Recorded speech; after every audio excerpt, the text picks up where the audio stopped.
Of attraction గురించి, కర్మ సిద్ధాంతం గురించి చాలా మందిలో చాలా డౌట్స్ ఉంటాయి. ఒక్కొక్కరు ఒక్కోలా చెప్తున్నారు. ఎన్నో వీడియోస్ చూస్తున్నాం, చాలా మందిని ఫాలో అవుతున్నాం. అయినా సరే మేం ఏం ఫాలో అవ్వాలో కూడా మాకు అర్థం కావడం లేదు. మాకు చాలా వరకు ఈ లా ఆఫ్ అట్రాక్షన్ పని చేయటం లేదు. కొంతమంది చక్రాస్ అంటున్నారు, మరికొంతమంది మెడిటేషన్ అని, ఎనర్జీ అని, హీలింగ్ అని, థాట్ పవర్ అని, ఆరా అని, ఇలా ఒక్కొక్కరు ఒక్కొక్కటి చెప్పుకుంటూ వెళ్తున్నారు. అసలు మేం ఏం ఫాలో అవ్వాలో మాకే అర్థం కావడం లేదు. ఏది ఫాలో అయితే మేము అనుకున్న పనులు పూర్తవుతాయో అర్థం కాక చాలా తికమకలో ఉంటున్నాం అనే వారందరికీ కూడా ఈ వీడియో అనేది మీకు చాలా చాలా బాగా ఉపయోగపడుతుంది. అసలు మెడిటేషన్ చేయాలా, థాట్ పవర్ని యూజ్ చేయాలా, చక్రాస్ని యాక్టివేట్ చేసుకోవాలా, అసలు వీటిలో ఏది చేస్తే మీకు మంచి పాజిటివ్ రిజల్ట్ వస్తుంది అనే విషయాలన్నిటినీ ఈ వీడియో ద్వారా తెలుసుకోవచ్చు. అందుకని ఇలాంటి డౌట్స్ అనేవి మీలో కూడా ఉంటే కనుక కొంచెం ఓపికతో ఈ వీడియోని చివరి వరకు చూడటానికైతే మాత్రం ప్రయత్నించండి. అప్పుడే దీని గురించి చాలా క్లియర్గా మీకు అర్థమవుతుంది.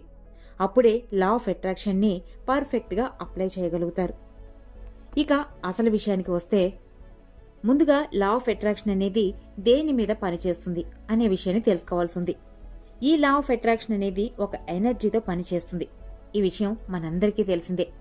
ఈ ఎనర్జీ అనేది విశ్వం అంతా వ్యాపించి ఉంది, ఒకేలాంటి శక్తితో ఉంది. దాన్ని మనం రకరకాలుగా ఉపయోగిస్తున్నాం, మారుస్తున్నాం. వస్తువుల రూపంలోకి ఈ శక్తిని మార్పు చేస్తూ ఉంటున్నాం. పనుల రూపంలో మనం ఈ శక్తిని వినియోగిస్తున్నాం. అయితే ఇక్కడ శక్తి అనేది రూపాలు, స్థితులు మారుతున్నాయి తప్ప శక్తి మాత్రం ఒక్కటే. అయితే ఒక్కొక్క వస్తువుకి, ఒక్కొక్క రూపానికి ఫ్రీక్వెన్సీ, వైబ్రేషన్స్ అనేవి వాటి యొక్క స్థితిగతులను బట్టి ఉంటాయి.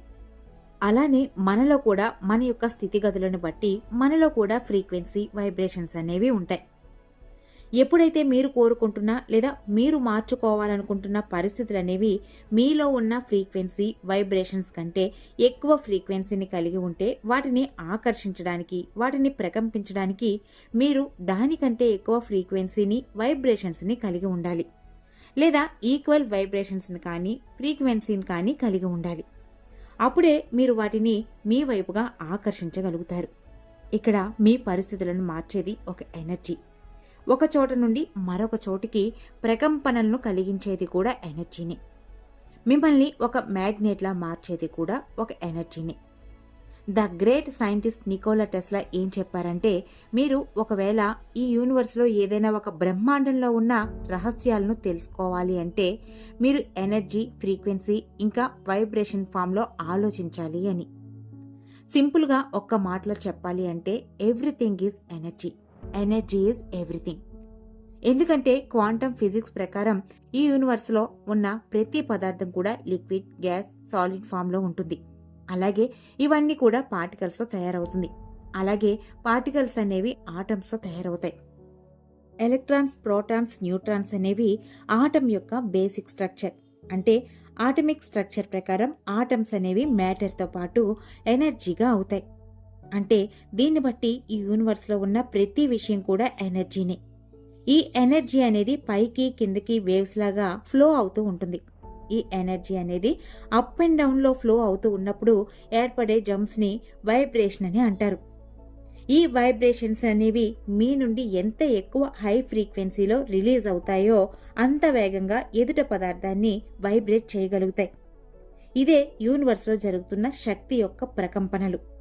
అయితే మీ నుండి రిలీజ్ అయిన శక్తి మరొక పదార్థాన్ని కానీ, విషయాన్ని కానీ ఏ విధంగా ప్రకంపనలు కలిగిస్తాయో, విశ్వంలో ఈ శక్తి అనేది ఏ విధంగా మూవ్ అవుతుందో కూడా తెలుసుకోగలిగాం. మరి ఎదుటి పదార్థాన్ని ఆకర్షించే ఫ్రీక్వెన్సీని, వైబ్రేషన్ని కలిగించే అంత శక్తి స్థాయిలు ఎలా మీలో పెంచుకోవాలి, ఎదుటి పదార్థం యొక్క ఫ్రీక్వెన్సీకి మ్యాచ్ అయ్యే ఫ్రీక్వెన్సీ లెవెల్స్ని మీరు ఏ విధంగా పెంచుకోవాలి అనే విషయానికి వస్తే, ఒక వస్తువుని కదిలించాలి అన్నా, ఆకర్షించాలి అన్నా మీలో దానికి ఈక్వల్గా శక్తి ఉండి తీరాలి. ఒక వస్తువుని కదిలించగలిగే శక్తి, ఫ్రీక్వెన్సీ, వైబ్రేషన్స్ అనేవి మీలో ఉండాలి అంటే అది ఫోకస్ వలన మాత్రమే సాధ్యమవుతుంది. అందుకనే లా ఆఫ్ అట్రాక్షన్లో మీకు ఏం కావాలో దాన్నే ఎక్కువగా ఆలోచించమని, దానికోసమే పని చేయమని ఎక్కువగా చెప్తూ ఉంటారు. ఈ ఫోకస్ని పెంచడం కోసమే మెడిటేషన్ అనేది మీకు చాలా బాగా సహకరిస్తుంది. అయితే ఈ లా ఆఫ్ అట్రాక్షన్ని అప్లై చేయడం కోసం ఒక్కొక్కరు ఒక్కో విధానాన్ని చెప్తున్నారు. కొందరు చక్రాస్ అని, మెడిటేషన్ అని, థాట్ పవర్ అని, ఆరా అని, హీలింగ్ అని చెప్పడం జరుగుతుంది. ఈ విషయంలోనే చాలామంది ఏది ఫాలో అవ్వాలో సరిగ్గా నిర్ణయించుకోలేకపోతున్నారు. అందుకనే ఈ వీడియోలో ఆ విషయాల గురించి చాలా క్లియర్గా వివరించడం జరిగింది. యూనివర్స్ అంతా ఒక ఎనర్జీతో నిండి ఉందని చెప్పుకున్నాం. మరి మనలో నుండి ఏ విధంగా మన వైబ్రేషన్స్ని యూనివర్స్లో ఉన్న మరొక పదార్థాన్ని వైబ్రేట్ చేయగలవు అనే విషయానికి వస్తే, మన మొబైల్ సిగ్నల్స్ని క్యాచ్ చేయాలంటే మనకి సిగ్నల్ టవర్ అనేది చాలా అవసరం. అది లేకపోతే మనం సిగ్నల్స్ని క్యాచ్ చేయలేం. అదేవిధంగా మనకి యూనివర్స్కి మధ్య సిగ్నల్ని పాస్ చేసేది మన బ్రెయిన్. ఈ బ్రెయిన్ ద్వారానే మనం మన ఆలోచనల్ని యూనివర్స్లోకి పాస్ చేయగలుగుతాం. అలాగే మీ మొబైల్ నుండి కాల్ చేయాలి అంటే మీరు సరైన నెంబర్ని డయల్ చేస్తేనే మీరు కాల్ చేయాలి అనుకునే నెంబర్కి మీరు కనెక్ట్ అవ్వగలుగుతారు. అలా కాకుండా మీకు నచ్చిన నెంబర్సు మీకు ఇష్టం వచ్చినట్టుగా డయల్ చేస్తే మీరు చెయ్యాలనుకునే నెంబర్కి మీరు అస్సలు కనెక్ట్ అవ్వలేరు. అలానే మన బ్రెయిన్ ఇంకా యూనివర్స్ విషయంలో కూడా జరుగుతుంది. మీ బ్రెయిన్లో తిరిగే గజిబిజి ఆలోచనలనేవి మీ ఫోకస్ని సరిగ్గా లేకుండా మీ గోల్కి అడ్డుపడే విధంగా మీ బ్రెయిన్ వేవ్స్ అనేవి ఉంటున్నాయి. అందుకనే మీరు కరెక్ట్ ఫోకస్తో మీ బ్రెయిన్ ద్వారా మీ గోల్కి సంబంధించిన ఆలోచనల్ని మాత్రమే పాస్ చేయాల్సి ఉంటుంది. దానికోసం మెడిటేషన్ అనేది చాలా చాలా బాగా అవసరం అవుతుంది. అందుకనే మెడిటేషన్ చేయమని చెప్తూ ఉంటారు. ఎందుకంటే మీ బ్రెయిన్ వేవ్స్ని తగ్గిస్తూ మిమ్మల్ని రిలాక్స్గా ఉంచి మీరు దేన్నైతే విశ్వంలోకి చేర్చాలి అని అనుకుంటున్నారో దాన్ని మాత్రమే తీటా స్టేట్ నుండి విశ్వంలోకి రీచ్ అయ్యేలా చేస్తుంది. మరి మెడిటేషన్ చేస్తున్నాం కదా, మరి ఈ చక్రాస్తో పనేంటి అని అనుకుంటున్నారా? మన ఆరోగ్యం, సంపద, సంతోషం అన్నీ కూడా మన జీవన ఆధారానికి ఏవైతే అవసరం అవుతాయో వాటన్నిటినీ సవ్యంగా పొందాలి అంటే దానికోసం మన బాడీలో చక్రాస్ అనేవి యాక్టివేట్ అవ్వాల్సి ఉంటుంది. అది ఎందుకో ఏంటో అనే విషయానికి వస్తే, మన బాడీలో 72,000 నాడీ మండలాలు ఉంటాయి. ఈ నాడీ మండలాలన్నీ కూడా మన 7 చక్రాస్తో కనెక్ట్ అయి ఉంటాయి. మన బ్రెయిన్, మన బాడీ, మన థాట్స్ బాగా పని చేయాలి అంటే ఖచ్చితంగా ఈ చక్రాస్ అనేవి యాక్టివేట్ అయి ఉండాలి. ఈ చక్రాస్లో ఏ చక్ర బ్లాక్ అయినా మిగిలిన చక్రాస్కి విశ్వశక్తి అనేది చేరడం కష్టంగా ఉంటుంది. కనుక ఈ చక్రాస్తోనే మన నాడీ వ్యవస్థ అంతా ముడిపడి ఉంటుంది. కనుక మన బాడీలో ఉన్న నాడీ వ్యవస్థలో కూడా ఏదో ఒక చోట బ్లాక్స్ అనేవి ఏర్పడతాయి. ఈ బ్లాక్స్ వల్లనే మనకి అనారోగ్యం అనేది ఏదో ఒక రూపంలో ఎదురవుతూ ఉంటుంది. అలానే ఈ చక్రాస్ యొక్క ప్రభావం అనేది మన బ్రెయిన్ మీద కూడా ఎఫెక్ట్ చూపిస్తుంది. దీని కారణంగానే నెగిటివ్ ఆలోచనలు, మానసిక ఒత్తిడి, మానసికమైన ఇబ్బందులకు గురవుతూ ఉంటారు. భయం, ఆందోళన, అతిగా ఆలోచించడం, నెగిటివ్గా ఆలోచించడం ఇవన్నీ కూడా ఈ చక్రాస్ బ్లాక్ అవ్వడం వల్లనే జరుగుతూ ఉంటాయి. ఎందుకంటే మన బాడీలో ఉన్న ప్రతి నరం మన బ్రెయిన్కి కనెక్ట్ అయి ఉంటుంది.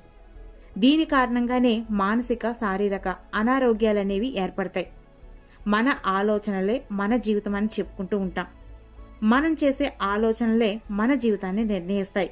కనుక మన ఆలోచన విధానాన్ని మార్చుకోవాలన్నా, మన ఆరోగ్యం, ఆర్థిక పరిస్థితులు మెరుగుపడాలన్నా కూడా ఈ చక్రాస్ అనేవి యాక్టివ్గా ఉండాలి. అందుకనే చక్రాస్ని యాక్టివేట్ చేసుకోవాలి అని చెప్తూ ఉంటారు. మన ఆలోచన విధానాన్ని మార్చి మన శరీరాన్ని విశ్వశక్తితో నింపడంలోని, మనస్సుని, శరీరాన్ని శుద్ధి చేయడంలోనూ ఈ చక్రాస్ అనేవి ముఖ్య పాత్రను పోషిస్తాయి. మీ థాట్ పవర్ని కూడా పెంచడంలో సహకరిస్తాయి. ఇక ఆరా విషయానికి వస్తే, ఆరా అనేది మనకు ఒక రక్షణ కవచంలా మన చుట్టూ ఏర్పడి ఉంటుంది. ఈ ఆరా అనేది శక్తివంతంగా, కాంతివంతంగా ఉన్నప్పుడే మనలోని ఆకర్షణ శక్తి అనేది అధికంగా ఉంటుంది. ఈ ఆరా ఆధారంగానే మీరు దేన్నైనా ఆకర్షించడం జరుగుతుంది. మీరు ఎటువంటి ఆరాను కలిగి ఉన్నారో అటువంటి వ్యక్తులే మీ వద్దకు ఎదురవుతూ ఉంటారు. ఆరా యొక్క శక్తిని పెంచుకోవడం వల్లనే మీలో ఆకర్షణ శక్తి పెరిగి మీకు అనుకూలమైన పరిస్థితులను మీ వైపుగా ఆకర్షించడం అనేది జరుగుతుంది. మీ ఆరా స్వచ్ఛంగా ఉన్నప్పుడు మిమ్మల్ని ఎలాంటి చెడు శక్తి మీ దరి చేరదు. చెడు అనేదాన్ని మీ వైపుగా చేరకుండా ఉంచడంలో మీ ఆరా యొక్క శక్తి మీకు రక్షణ కవచంలా మిమ్మల్ని రక్షిస్తూ ఉంటుంది. మీ వైపుగా చెడు వ్యక్తులు కానీ, చెడు పరిస్థితులు కానీ మీ వైపుగా చేరకుండా ఉంచడంలో ఈ ఆరా యొక్క శక్తి మిమ్మల్ని రక్షిస్తూ ఉంటుంది. అందుకనే మీ ఆరాను కూడా శక్తివంతంగా మార్చుకోమని చెప్తూ ఉంటారు. ఆరా అయినా, చక్రాస్ అయినా, థాట్ పవర్ అయినా సరైన విధంగా పనిచేయడం కోసమే మెడిటేషన్ ఇంకా హీలింగ్స్ లాంటి వాటిని చెయ్యమని చెప్తుంటారు. వీటి ద్వారా మనలో సానుకూలమైన స్థితిగతులు ఏర్పడతాయి. అందుకనే వీటిలో ప్రతిదీ ముఖ్యమైనదే. చక్రాస్, ఆరా, మెడిటేషన్ గురించి వాటిని ఎలా యాక్టివేట్ చేసుకోవాలో, ఏ చక్ర వలన ఎటువంటి సమస్యలను పరిష్కరించుకోవాలో అనే విషయాలను తెలుసుకోవాలని అనుకుంటే కామెంట్స్ ద్వారా తెలియచేయండి. మరిన్ని విషయాలతో మరో వీడియో ద్వారా తెలియచేయడం జరుగుతుంది. మరి ఈ వీడియో మీకు ఏ విధంగా అనిపించిందో మీ అభిప్రాయాన్ని కామెంట్స్ ద్వారా తెలియచేయండి.